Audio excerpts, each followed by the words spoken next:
Welcome हमारे channel पर आप सभी दोस्तों को। जय श्री राम, जय हनुमान। तो दोस्तों, आज हम इस वीडियो में बात करने वाले हैं श्राद्ध पक्ष की पौराणिक कथा। कर्ण को मृत्यु के बाद 16 दिनों के लिए धरती पर क्यों आना पड़ा था। महाभारत कथा के अनुसार कर्ण को दानवीर योद्धा माना जाता है, लेकिन कर्ण जब अपनी मृत्यु के बाद स्वर्गलोक में पहुंचे तो उन्हें अन्न की जगह केवल सोना ही मिला। कर्ण यह देखकर हैरान हुए। तब स्वर्गलोक के देवता देवराज इंद्र ने कर्ण को बताया कि उन्होंने अपने जीवन के समय एक ऐसी बड़ी भूल कर दी है जिसके कारण से ऐसा हो रहा है। असल में कर्ण ने अपने पितरों का कभी भी दर्पण या श्राद्ध नहीं किया था। आइए पितर पक्ष में विस्तार से जानते हैं कर्ण के पितरों के दर्पण की कहानी। महाभारत में कर्ण को एक महान योद्धा ही नहीं माना जाता, बल्कि एक दानवीर योद्धा के तौर पर भी आज भी याद रखा जाता है।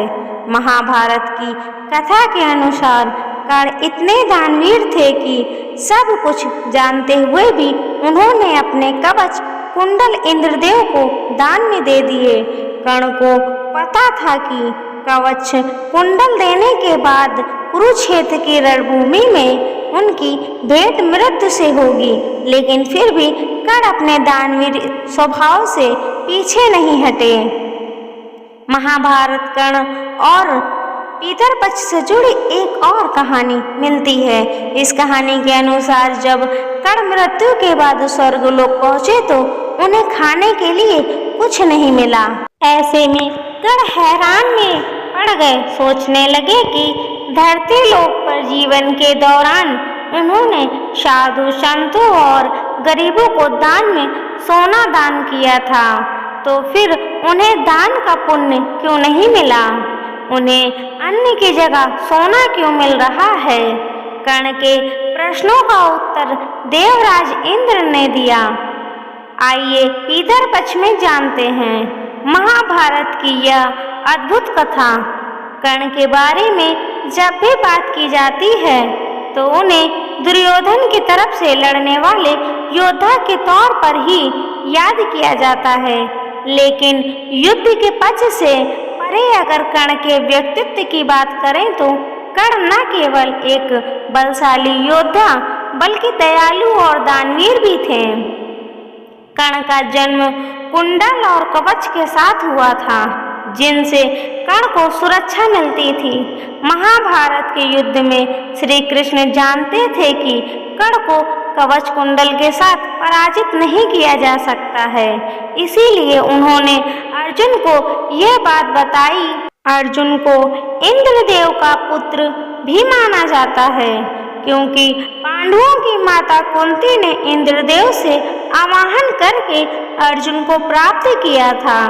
जब अर्जुन ने कुंडल और कवच वाली बात इंद्रदेव को बताई तो उन्होंने अपने पुत्र की रक्षा के लिए इंद्रदेव एक साधु का वेश धारण किया और नदी में स्नान कर रहे कर्ण के पास पहुँचे। कर्ण जैसे ही स्नान करके नदी से बाहर आए तो साधु का वेश बनाए इंद्र ने उनसे दान मांगा।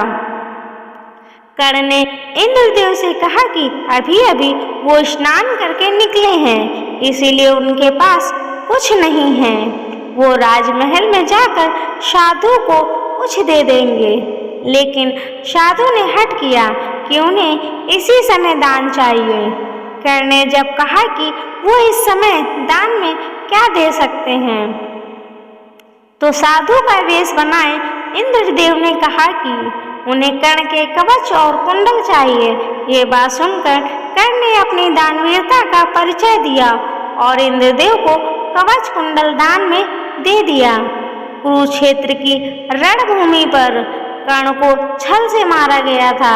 असल में कर्ण को मिले कई श्राप की उनकी मृत्यु का कारण बने और अर्जुन ने छल से कर्ण पर उस समय वार किया जब कर्ण के रथ का पहिया जमीन में घुस गया था। युद्ध के नियमों के अनुसार किसी भी निहत्थे योद्धा पर वार नहीं किया जा सकता था, लेकिन कर्ण को मारने के लिए छल करना पड़ा, क्योंकि कर्ण अन्याय के साथ खड़े थे।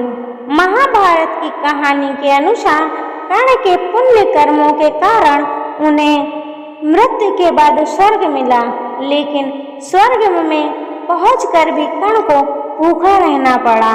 स्वर्गलोक में पहुंचने के बाद दानवीर कर्ण को हर तरफ सोना ही सोना नजर आया।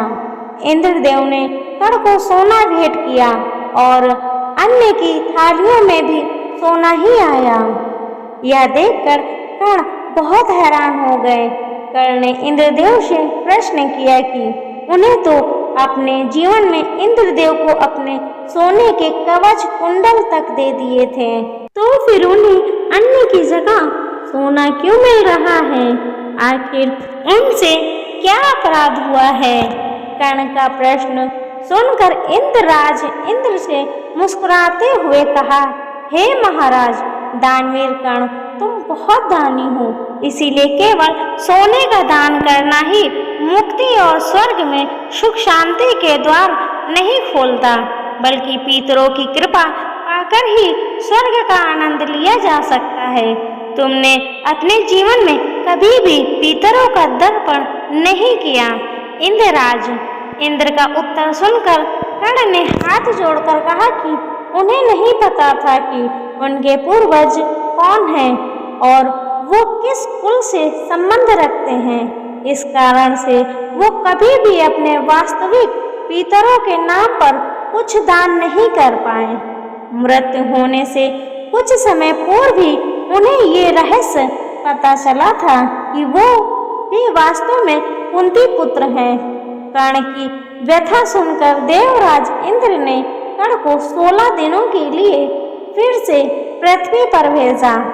पृथ्वी लोक पर वापस आकर कर्ण ने अपनी गलती सुधारते हुए 16 दिनों तक पितरों का दर्पण और श्राद्ध किया। कर्ण ने पितरों के नाम पर अन्नदान भी किया। पौराणिक कहानी के अनुसार इन्हीं 16 दिनों को पितर पक्ष नाम से जाना जाता है।